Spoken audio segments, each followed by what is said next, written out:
வணக்கம். வாங்க சமைக்கலாம். இன்னைக்கு நம்ம மட்டன் பிரியாணி திண்டுக்கல் தலப்பாக்கட்டி ஸ்டைலில் எப்படி பண்ணுறதுன்னு பார்க்க போகிறோம். அதுக்கு தேவையான பொருட்கள்லாம் பார்க்கலாம். இதுக்கு நம்ம மசாலா ஃப்ரெஷ்ஷாக அரைச்சி சேர்க்க போகிறோம். அதுக்கு தேவையான ஒரு பட்டை, ஒரு பிரியாணி இலை, அன்னாசிப்பூ, கொஞ்சமாக ஜாவித்ரி, 3 கிராம்பு, 2 ஏலக்காய், 1 ஸ்பூன் சோம்பு, 1 ஸ்பூன் சீரகம், 1 ஸ்பூன் மிளகு, 1 ஸ்பூன் மல்லி, 1 ஸ்பூன் மிளகாய்த்தூள். அடுத்து கொஞ்சம் பெரிய சைஸில் மட்டன் எடுத்துக்கோங்க. அது கூடவே 5 பச்சை மிளகாய், 2 பெரிய வெங்காயம், 2 தக்காளி, கொஞ்சமாக மல்லித்தழை, புதினா, 3 ஸ்பூன் எண்ணெய், 2 ஸ்பூன் நெய், 2 ஸ்பூன் தயிர், 1/2 ஸ்பூன் இஞ்சி பூண்டு விழுது. இப்போது ஒரு மிக்ஸி ஜாரில் நம்ம எடுத்து வச்சுருக்க பட்டை, கிராம்பு, அன்னாசி மொக்கு, சோம்பு, சீரகம், மிளகு, மல்லி, மிளகாய்த்தூள் எல்லாத்தையும் ஃப்ரெஷ்ஷாக அரைச்சிக்கலாம். பாருங்கள், இந்த மாதிரி நல்லா நைஸாக அரைச்சி எடுத்துக்கோங்க. அது கூடவே 2 கப் சீரக சம்பா அரிசி எடுத்து 1/2 மணி நேரத்துக்கு முன்னாடி ஊற வச்சுக்கோங்க. வாங்க எப்படி பண்ணுறதுன்னு பார்க்கலாம். ஒரு பாத்திரத்தில் நம்ம எடுத்து வச்சுருக்க எண்ணெய் சேர்த்துக்கலாம்.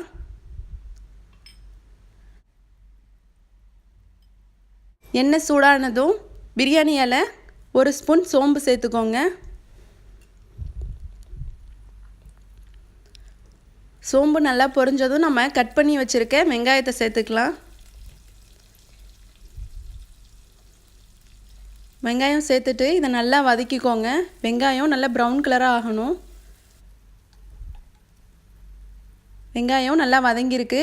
இப்போது இதில் நம்ம எடுத்து வச்சுருக்க பச்சை மிளகாய், இஞ்சி பூண்டு விழுது சேர்த்துக்கோங்க. இஞ்சி பூண்டு பச்சை வாசம் போகிற அளவுக்கு நல்லா வதக்கிக்கோங்க.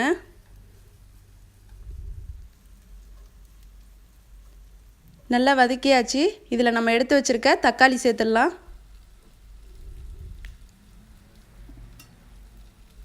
தக்காளி சேர்த்துட்டு இதையும் நல்லா வதக்கிக்கோங்க. இதில் நல்லா வதக்கியாச்சு. இப்போ நம்ம எடுத்து வச்சுருக்க மல்லித்தழை, புதினா தழை சேர்த்துக்கலாம்.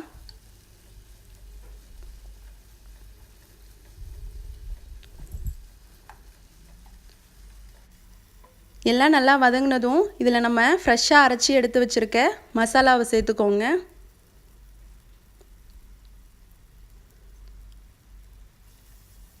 மசாலாவை சேர்த்து ஒரு 2 நிமிஷத்துக்கு அதுலேயே நல்லா வதக்கிக்கலாம். பாருங்கள், இந்த மாதிரி நல்லா வதக்கிக்கோங்க. இப்போ இதில் நம்ம எடுத்து வச்சுருக்க தயிர் சேர்த்துக்கலாம். தயிர் சேர்த்து இதையும் நல்லா கலந்துக்கோங்க.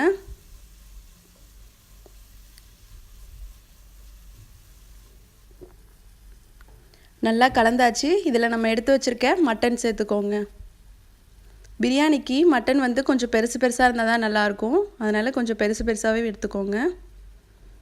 மட்டன் சேர்த்து நல்லா வதக்கிக்கலாம். ஒரு 5 நிமிஷம் இந்த மசாலாலாம் அதில் இறங்குற மாதிரி நல்லா வதக்கிக்கோங்க.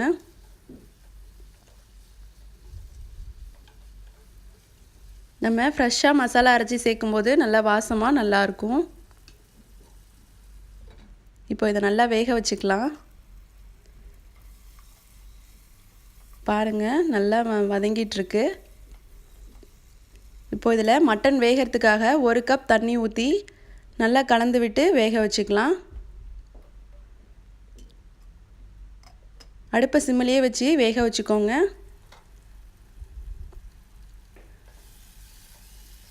பாருங்கள், இப்போ நம்ம மட்டன்லாம் நல்லா வெந்திருக்கு. 3/4 பதம் அளவுக்கு மசாலாலாம் உள்ளே இறங்கியிருக்கு.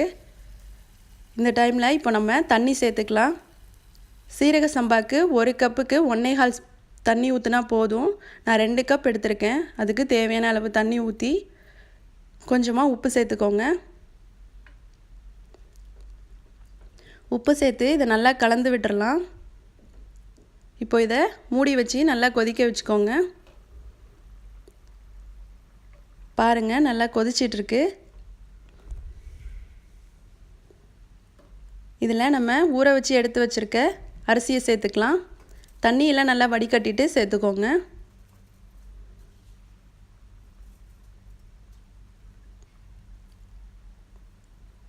திண்டுக்கல் தலப்பாக்கட்டினாலே சீரக சம்பா அரிசியில் தான் பண்ணுவாங்க. இது சாப்பிட்றதுக்கு ரொம்ப சாஃப்டாக நல்லாயிருக்கும். அரிசி சேர்த்துட்டு நல்லா கலந்து விட்டுடலாம்.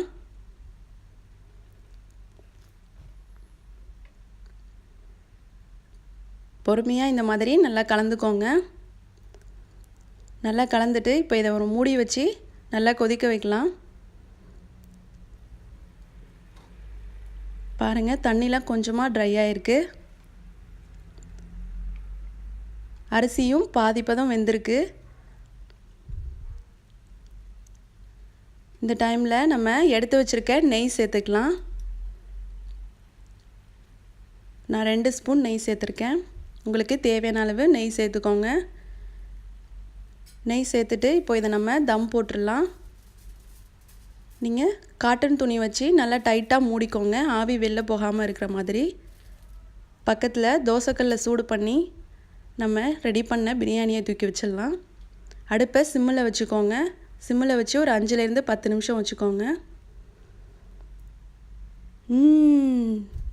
நல்ல வாசமாக சூப்பராக இருக்குது. பார்க்கலாம். பாருங்கள் எவ்வளோ சூப்பராக வந்திருக்குன்னு. நம்ம மட்டன்லாம் சூப்பராக வந்திருக்கு. நல்ல வாசமாக நம்மளோட திண்டுக்கல் தலப்பாக்கட்டு பிரியாணி சூப்பராக ரெடி ஆயிடுச்சு. இதை உங்கள் வீட்டில் செஞ்சு பாருங்கள். இந்த ரெசிபி உங்களுக்கு பிடிச்சதுன்னா லைக் பண்ணுங்கள், ஷேர் பண்ணுங்கள். மறக்காமல் எங்கள் சேனலை சப்ஸ்கிரைப் பண்ணுங்கள். தேங்க்யூ.